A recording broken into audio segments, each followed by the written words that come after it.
Thank you for clicking on the video. I am Mighty, and if you saw my last video, I was complaining about the completion rate of 9-star quests. Well, apparently I missed the memo about support hunters becoming OP. On one hand, I'm happy that I can now play the game semi-solo, but on the other hand, I'm sad that I'll be missing out on playing with the community. It is what it is though. As promised, I finally got my Lagiacrus armor and I've been working on some builds. I can't take credit for all of them. One of them I found online and I will leave a link in the description so you can see their version, but of course I had to make it my own. Their version is very offensive focused and my version has some comfort. Starting off, we go 2 pieces of Zoe and 2 pieces of Laggy. That's gonna give us Super Recovery 1 and Azure Bolt 1. We're leaning into Azure Bolt for the extra 15% affinity it grants for 20 seconds. And then we add that to Weakness Exploit, Agitator, and Maximum Might. And of course, we have more offensive skills from Crit Boost, Offensive Guard, and Counter Strike. And yes, I know, Lancers are tanks. We don't typically use Counter Strike. And I know there's ways that you can force it by tanking to activate it, but I know me, I'm going to get knocked down, so that's just extra offense. And something you'll also notice with my build is that I have Divine Blessing level 3. My new Artian Lance is the one that I was talking about, where it's all about attack. With my RNG reinforcements, I ended up with 2 attack, 1 affinity, 1 element, and 1 sharpness. The perfect roll would be 4 attack and 1 sharpness, so I still gotta grind for that. However, for my slots, because there's not a lot of sharpness with this one, I went with Handicraft, Offensive Guard, and Crit Boost. If you notice, there's no guard, and I'm going to keep farming until I get the Handicraft Guard Jewel to replace it with. For armor, we got Zoe head and chest, both beta, and Guardian Anjanath Van Braces for the arms.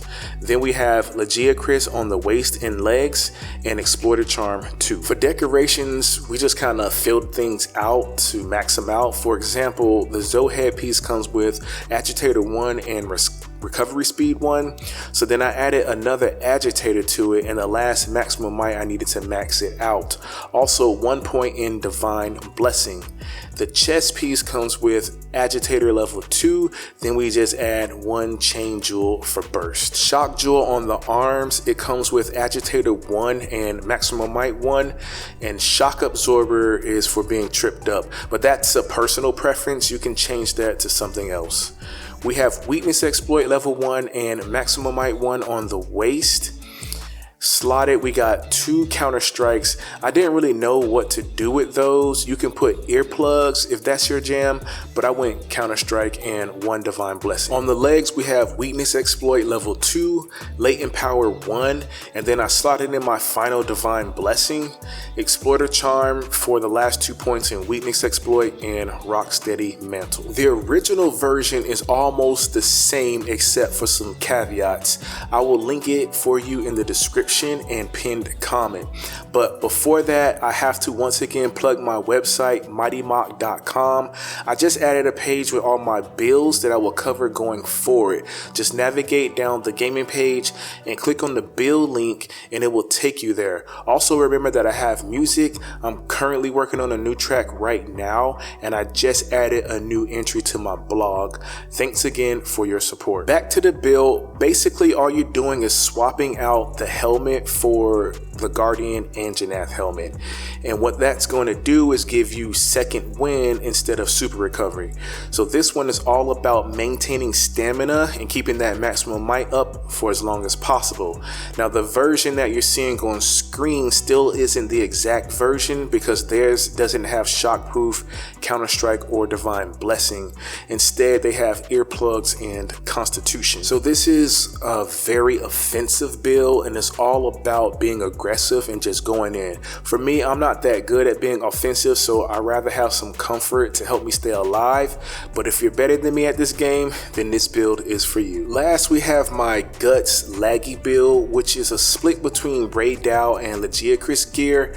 I have 3-piece Rey with head, arms, and waist, and chest and legs for Laggy. I also have this really cool charm that comes with Divine Blessing level 2 and Constitution level 3. Now the head comes with Weakness Exploit 1, Maximum Might 1, and Stamina Surge 1. Chest has Weakness Exploit 1 and more Stamina Surge. Arms with Evade Extender 2, which is a nice quality of life skill. It's not something I typically use, but it helps me move around. Waist, again, more Maximum Might to max it out, and Latent Power level 2. Finally, the legs with Wex level 2 and LP 1. Now this is a very good split, and you can see what decos I ended up with. One burst, I don't even have to explain that, we already know. We got Counter-Strike 3 and Shockproof once again for trips. Weakness Exploit, this last one maxes it out, and one Divine Blessing to also max that out. Now there's a 3 slot that I didn't really know where to go with. I could have gone one more LP or one more Constitution or one more Stamina Surge, etc, etc, but I ended up going with one Agitator for more offense. The group skills are Thunderous Roar to extend LP, Azure Bolt, and Guts for more DPS. Overall, this is a more DPS focused build. It's definitely not something I'm used to.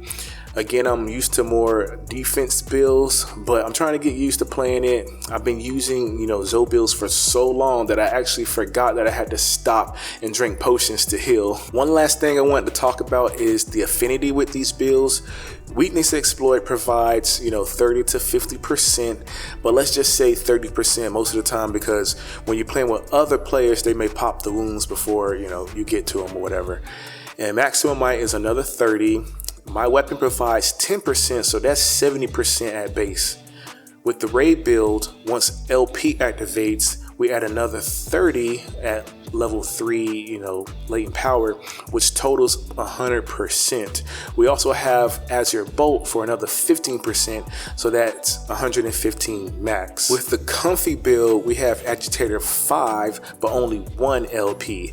However, it still hits over 100%. Again, Wex for 30, Maximum Might for another 30, weapon is 10, that's our 70 base. Then add 15 from Agitator, 15 from Azure Bolt, and 10 from LP1. That's 110 max when everything activates. Well, that's gonna do it for the video. I'm really getting back into the swing of things, and I appreciate you for showing up. If you made it this far, please leave a comment, like, and subscribe. AT Duna builds are coming next, but for now, I gotta go feed the kids.